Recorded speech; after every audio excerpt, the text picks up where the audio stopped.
Good evening, I'm Sebastien Saint-François. Well, there's been a lot of active weather today in southern Ontario, including here in Toronto. The GTA has been under a rainfall warning throughout Saturday. As you can see here, we caught the storm system approaching Toronto earlier this afternoon. And because of that storm system, Environment Canada is recommending against travel in this weather. You can see why that's the case. Once the rain came down, multiple areas were flooded. Intersections and underpasses across parts of Mississauga, Etobicoke, and Toronto were plunged into water. Some drivers had to be rescued by emergency services from their vehicles. And Environment Canada says to abandon stalled cars if water is rapidly rising and to avoid areas near rivers and creeks. We spoke with some residents that got caught up in the middle of this very wild weather. Well, really, it's like a river. It's like an overflowing riverbank, flash flooding. So it's just, and this is the second time in, I guess, a month. So these people have been flooded twice in a month. So people are getting hit hard again twice. So yeah, it's definitely nothing to joke with. It was pretty powerful. Like, I didn't expect the water to be so strong. Like, it was almost like, you know, when you go whitewater rafting, it's like, and you get out of the raft, it's almost that strong. So a lot of water flowing from the north all the way to the south. And at this hour, the City of Toronto and parts of the GTA are still under a rainfall warning. The wet weather is expected to continue into Sunday. Meanwhile, a suspected tornado touched down just south of Kitchener in the community of Ayr, Ontario, earlier today. Wow, look at that. This video was shot and sent to us by a local resident.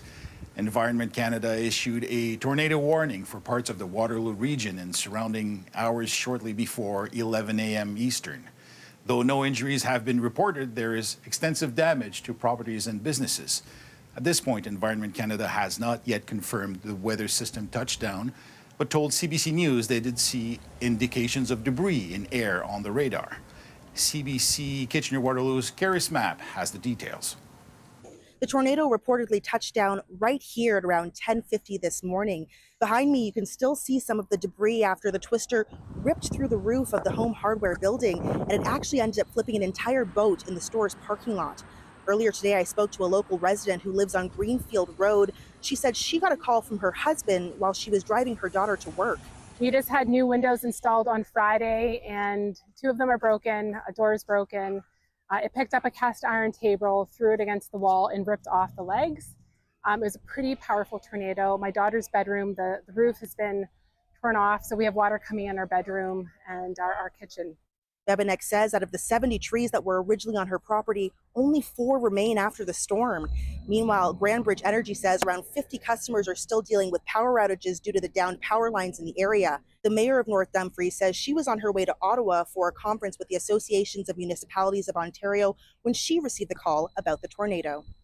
I got turned around in the 401 when my chief administrative officer contacted me. Coming back through the 401 was stopped dead with heavy rains and you could not see the car in front of you. An agronomy center right across the street from Home Hardware was also impacted by the tornado. They've lost a few grain towers. If you go to Cowan Park behind the North Dumfries Community Complex, the park is quite damaged. Part of FF Grains is in the park proper. There's overturned of rail cars at the back of FS Grains here as well. A team from Western University's Northern Tornado Project is also on site assessing the damage, just trying to figure out the length, width, and strength of the tornado. There have been kind of a normal season as far as the number of tornadoes, but not a lot of strong ones. The only strong tornadoes that we've registered have been up in the boreal forest, so way up in the north. Down in the south and where the population is, only EF0, EF1 tornadoes, so on the weak side. We'll see if this isn't the exception. It looks like it could be at the higher end of EF1, maybe EF2, so we'll see. Sims adds that at a preliminary glance, it looks as though the tornado spanned about 10 kilometers, but thankfully, no one was injured. Karis Mapp, CBC News, North Dumfries. For more, let's bring in Sofia Cambalia with the Weather Network. She's been tracking all of this for us. Sophia. Yeah, it was pretty rare to have a tornado come down at the late morning hours, but we had some really strong rotating updrafts. In fact, it was the active weather that has really kickstarted what has become a historic weather day when it comes to the significant flooding we're seeing around the GTA. We still have the potential of conditions that are favorable for the development of more tornadoes on top of all the rain and flooding. If you're in Orangeville, Erin, Alliston, Newmarket, Fergus, even in Milton, we've had this ongoing tornado watch in the mustard hatched area here for really the past few hours. Everywhere else in yellow is where you could still see more of these clusters of storms pop up. And unfortunately, yes, we are seeing more rain as we speak right now in some of the areas that were already hit incredibly hard. I'm talking to you in Etobicoke, Mississauga, North York. Here's how it all went down today.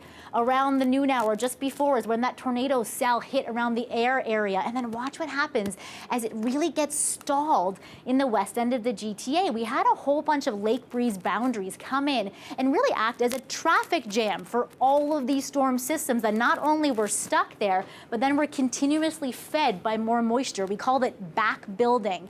And what meant was that these storms really slowly worked over the west end of the GTA and drenched a ton of rain. We saw some areas, as you heard earlier, that were hit with upwards of 80 millimeters an hour. Some of the hardest hit areas, yes, have seen over 100 millimeters. That's a summer's worth of rain that came down in really just a few hours. And yes, we are seeing areas with more rain coming down now. Don't be fooled if you have a bright sunny sky out right now. There is the chance for more storms to come down over the next few hours. Rainfall warning is in place right now. Here's the message for anybody out and about right now. Now is the time to take a rain check on your weekend plans.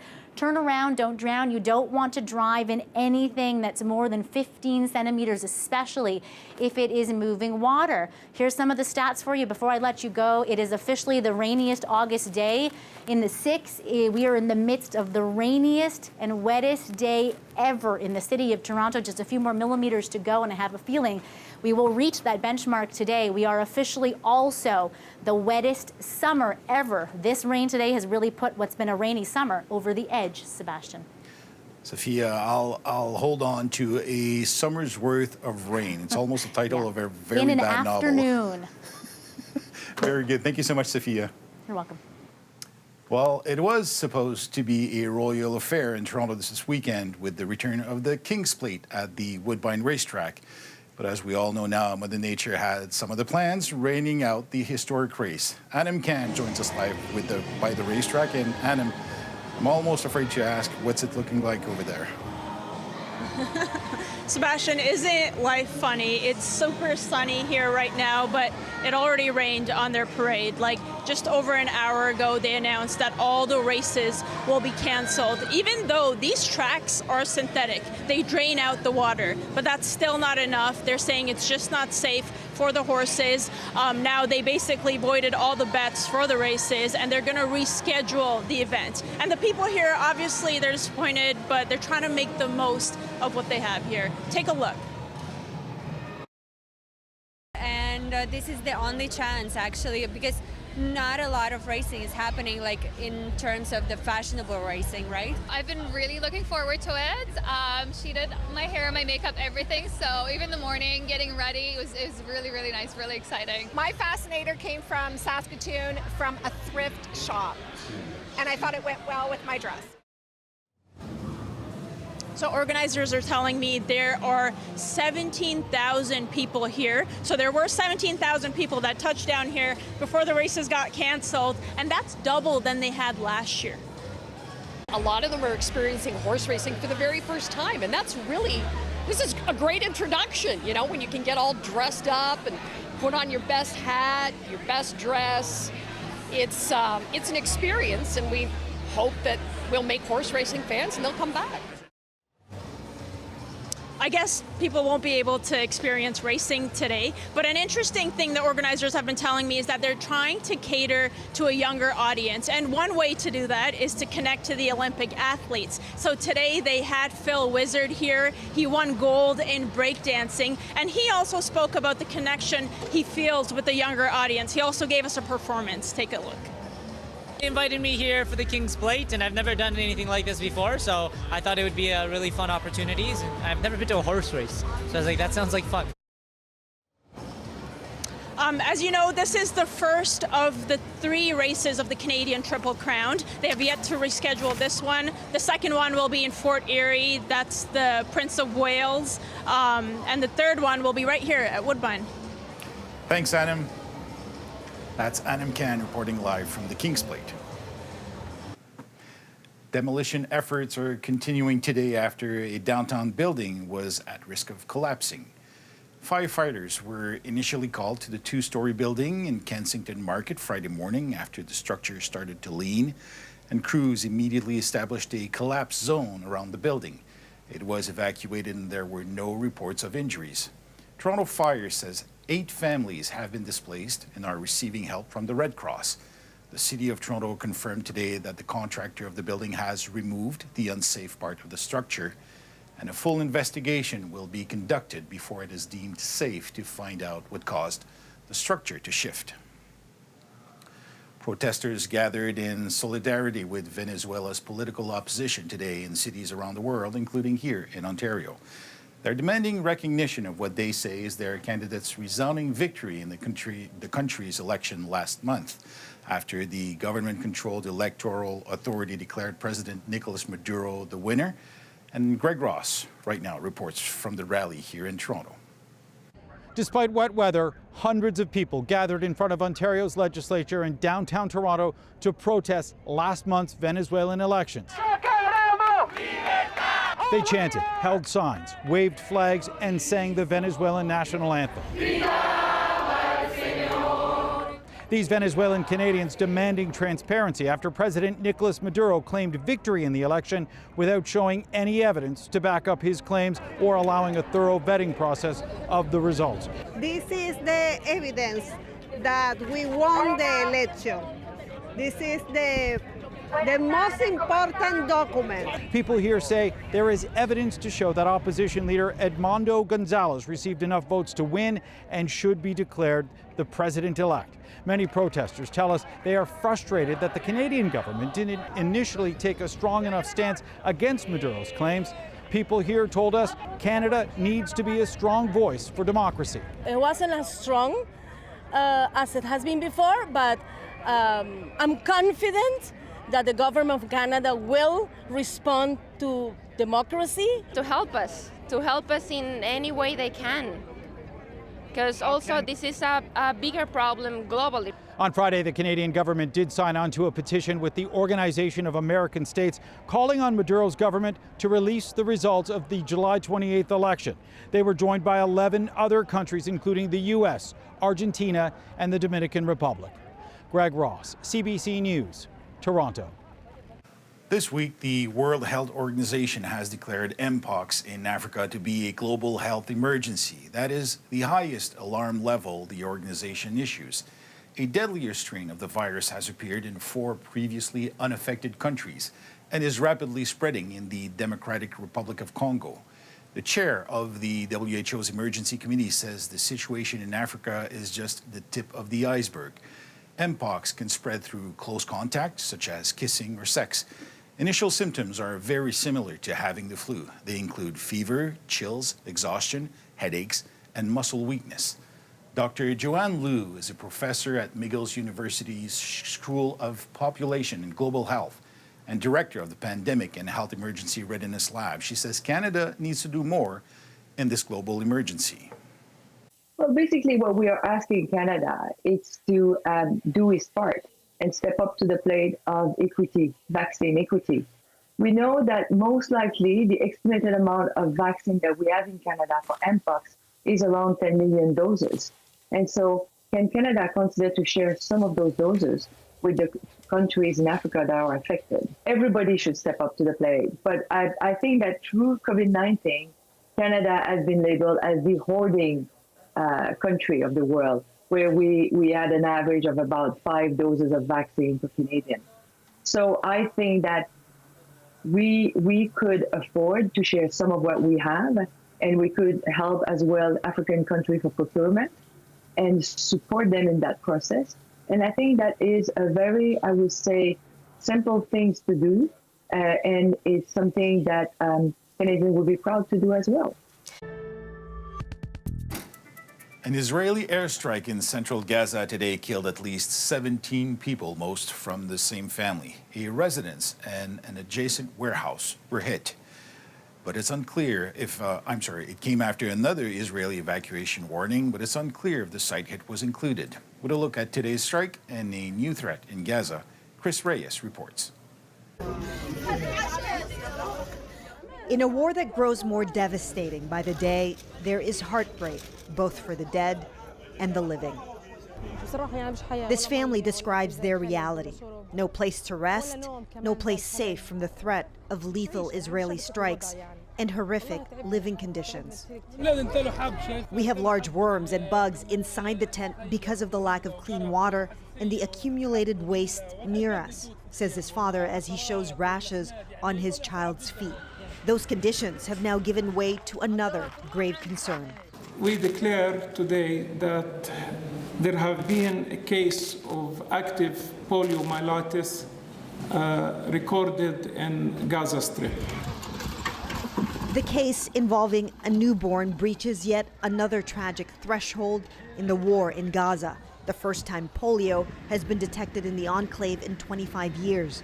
It's exactly the kind of disease outbreak that health officials have been warning about for months. Given the conditions of displacement, overcrowding, sewage contamination, lack of clean water, and overcrowding, these are ideal conditions for a very high force of poliovirus transmission, which is transmitted fecal orally. Humanitarians are asking for a fighting chance to bring vaccinations into the region. There should be a safe haven for those, our medical and health teams that will work in order to give the vaccination. This new call to action comes as humanitarians have struggled to bring basic aid into Gaza, and while ceasefire talks remain precarious. U.S. Secretary of State Antony Blinken is traveling to the region to salvage negotiations called by the U.S., Qatar, and Egypt. I'm still cautious because we know that with Hamas and with Israel, there will be massive debates over amendments, clarifications, and then each side accusing the other of trying to tank the deal. All while this polio emergency looms in Gaza, one that could easily spread to other countries, says the UN's Antonio Guterres. Polio does not care about dividing lines, and polio does not wait. Preventing and containing the spread of polio will take a massive, coordinated, and urgent effort. The hope that yet another desperate plea will not fall once again on deaf ears. Chris Reyes, CBC News, New York.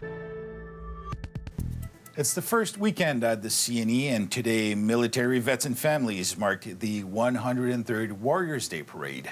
As the CBC's Brittany Billette reports, this parade is a special annual tradition for many. The sound of military bands and jubilance was heard all throughout the parade. Everyone excited to pay homage to veterans like 100-year-old Mary Jarvis, who calls the event a celebration. We're celebrating the war over and hope there's no more. 102-year-old Joe Duffy served for 35 years. That I'm impressed with the applause and the attendance of the public and the many organizations that participated to make this parade an annual success. Organizers of the 103rd Warriors Day Parade say 1,500 military associations, vets, and emergency service workers participated in this year's parade, and they call the event one of the longest-running veterans parade in the free world. For me, it's a real honor to be here and help organize this to recognize their service and be recognized by the citizens and the families.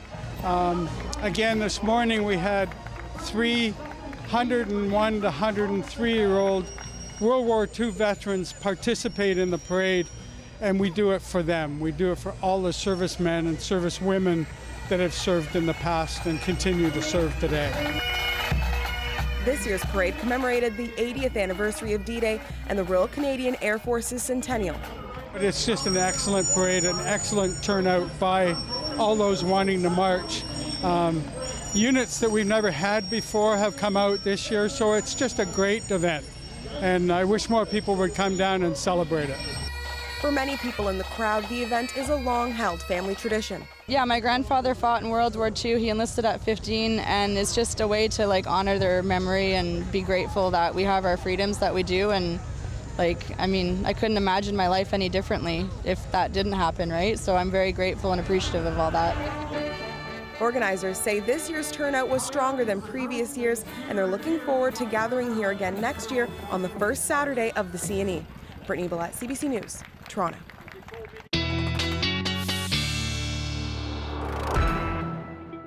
It's a good thing they dodged the rain. Sophie, what's in store for us for the long range? Well, here's a current look at that rainfall warning. It is still ongoing for what was 50 to 100 millimeters that can still potentially come down. Now, some of you saw up to 80 millimeters in hour today. We still have flash flood safety, the top of mind. Here is the bottom line. Turn around, don't drown. Remember that, folks, if you're thinking about trying to get out and salvage some of your weekend plans. The brunt of the rain has fallen. The brunt of those stalling storms has come by, but there is still the chance for more to come throughout the afternoon hours, especially some severe storms that still could produce some tornadoes, especially north and west of the city. But everybody has a chance of still seeing some of these popcorn storms come up and really stall out. The risk continues into tomorrow as well. We're not totally out of the woods here. A chance for more severe storms into parts of eastern Ontario tomorrow. There is just a lot of ample storm energy here. And then as these storms pop up, they are really being fueled by the atmosphere, and they're not in a rush to head out, which is why we've had such drenching rains all day today. The chance is there for more rain tomorrow for some of the areas that were already hit hard by this significant and even historic flooding today. Here's a quick look at your long range. Monday, a little bit of hangover residual shower activity, and then we really do dry out for the rest of the week. This is a Murphy's Law situation yet again, where the weekend is incredibly active. Remember, we have rainfall warnings out in places like Bancroft and Algonquin, places where there are a lot of people out camping and in their trailers and cottages.